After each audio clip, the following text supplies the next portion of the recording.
नमस्कार दोस्तों, आपका स्वागत है पहलवान गुरुदीन ग्रुप ऑफ कॉलेज के यूट्यूब चैनल पर।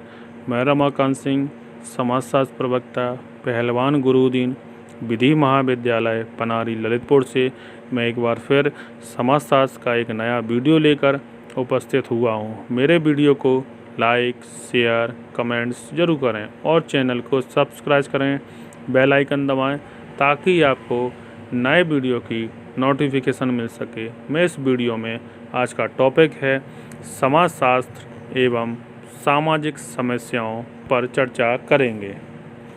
समाजशास्त्र एवं सामाजिक समस्याएं।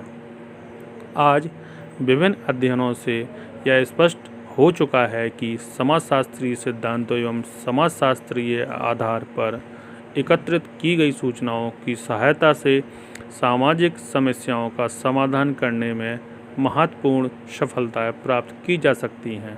समाजशास्त्रीय पद्धतियों की सहायता से जब हम सामाजिक समस्याओं से संबंधित शोध कार्य करते हैं तो विभिन्न समस्याओं के लिए उत्तरदायी होते हैं। इसका तात्पर्य यह है कि समाजशास्त्र की एक प्रमुख भूमिका सामान्य लोगों को उन तथ्यों से अवगत कराना है जिनके आधार पर किसी समस्या के वास्तविक रूप को समझना, उसके कारणों को जानना और उनके समाधान के ठोस आधार ढूंढ निकालना संभव हो सकता है। इस वास्तविकता को कुछ उदाहरण की सहायता से समझा जा सकता है। हरमन मानहीन ने अपने अध्ययन के आधार पर यह स्पष्ट किया है कि अमेरिका में बढ़ते हुए अपराधों का कारण वहाँ दूसरे देशों या क्षेत्रों से आकर बसने वाले लोग नहीं, बल्कि अमेरिका में ही जन्म लेने वाले गोरे व्यक्ति इसके लिए अधिक जिम्मेदार हैं। अमेरिका लोगों द्वारा बाहर से आकर बसने वाले लोगों के साथ किया जाने वाला भेदभावपूर्ण व्यवहार उन दशाओं को पैदा करता है जिनसे अपराधों में वृद्धि होती है। इस निष्कर्ष का जितना अधिक विश्लेषण किया गया, उससे उन तथ्यों पर प्रकाश पड़ा जो अपराधों को कम करने में सहायक हो सके।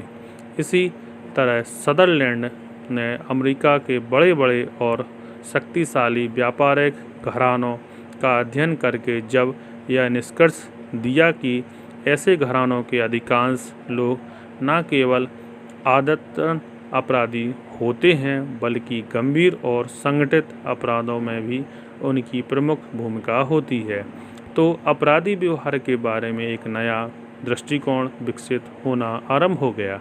दुक्रीम ने भी समाजशास्त्रीय अध्ययन पर आत्महत्या का विश्लेषण करके ये स्पष्ट किया है कि आत्महत्या के कारण मनोवैज्ञानिक या आर्थिक न होकर सामाजिक दशाओं से संबंधित होते हैं।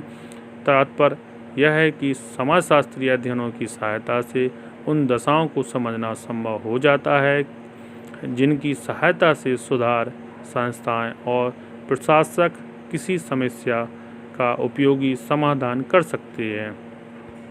बाटोमोर ने लिखा है कि विज्ञान के लिए भविष्यवाणी का तत्व उतना महत्वपूर्ण नहीं होता जितना कि किसी विशेष दशा के कारणों और प्रभावों को ज्ञात करना होता है।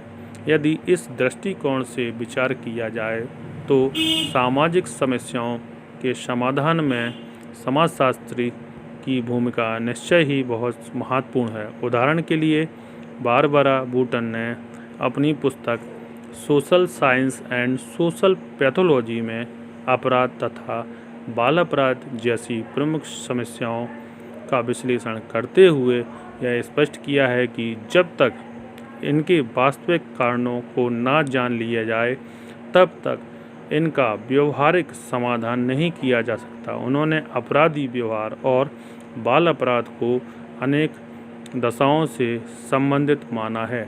यह दशाएं नंबर 1 अपराधी के परिवार का आकार, नंबर 2 परिवार में किसी सदस्य का अपराधी व्यवहार में लिप्त होना, नंबर 3 बदनाम क्लबों की सदस्यता, नंबर 4 धर्म संघों चर्च में उपस्थिति की सीमा, नंबर 5 रोजगार की प्रकृति, नंबर 6 सामाजिक परिस्थिति, नंबर 7 निर्धनता। नंबर 8, घर के बाहर माँ द्वारा नौकरी। नंबर 9, स्कूल से भागने की प्रवृत्ति। नंबर 10, विघटित परिवार। नंबर 11, स्वास्थ्य का स्तर तथा नंबर 12, शिक्षा का स्तर।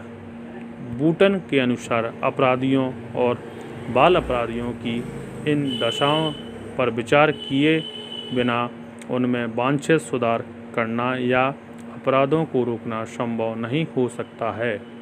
अनेक दूसरे समाजशास्त्रियों ने भी इसी तरह के निष्कर्ष दिए हैं। इसी के फलस्वरूप आज अपराधियों और बाल अपराधियों की पारिवारिक, शैक्षणिक, आर्थिक और सामाजिक पृष्ठभूमि का अध्ययन करके उनके व्यवहारों में सुधार लाना संभव हो सका है। अनेक समाजशास्त्रियों ने समाजशास्त्र तथा सामाजिक समस्याओं के संबंध को इस आधार पर स्पष्ट किया है कि सामाजिक समस्याओं के अध्ययन के लिए समाजशास्त्र का ज्ञान क्यों आवश्यक है। ऐसे समाजशास्त्रियों में शेफर्ड तथा वॉश का नाम प्रमुख है। उन्होंने विभिन्न कारणों का उल्लेख करते हुए लिखा है कि समाजशास्त्र का ज्ञान हमें यह बताता है कि सामाजिक समस्याओं को समझने और उनका समाधान करने में सामाजिक वैज्ञानिक किस प्रकार रचनात्मक भूमिका निभा सकते हैं। दूसरे कारण यह है कि जब हम समाजशास्त्रीय आधार पर सामाजिक समस्याओं का अध्ययन करते हैं तो हम उन अवांछित सामाजिक दशाओं के प्रभाव को कम कर सकते हैं जो हमारे दैनिक जीवन को प्रतिकूल रूप से प्रभावित करती हैं। तीसरे कारण का उल्लेख करते हुए शेफर्ड और वॉश ने लिखा है कि सामाजिक समस्याएं केवल सामाजिक विचलन का ही परिणाम नहीं बल्कि किसी समाज में उन व्यक्तियों की अपेक्षाएं बहुत बढ़ जाती हैं तो इससे भी सामाजिक समस्याएं उत्पन्न होने लगती हैं। यह कार्य समाजशास्त्रियों का है कि वे बदलते हुए युग में लोगों की उन अपेक्षाओं या प्रत्याशाओं की जानकारी प्राप्त करें जो सामाजिक समस्याओं में वृद्धि करती हैं। सामाजिक समस्याओं के विभिन्न अध्ययनों के द्वारा समाजशास्त्रियों ने जो निष्कर्ष दिए हैं उनके आधार पर सामाजिक समस्याओं को समझने और उनका समाधान करने में समाजशास्त्र के योगदान को समझा जा सकता है। उदाहरण के लिए बीनबर्ग ने अपने अध्ययन के आधार पर यह निष्कर्ष किया है कि व्यक्तित्व और मानव व्यवहार से संबंधित विभिन्न विशेषताएं जब जन्म से प्राप्त नहीं करते हैं बल्कि यह विशेषताएं हमारे पर्यावरण की उपज होती हैं।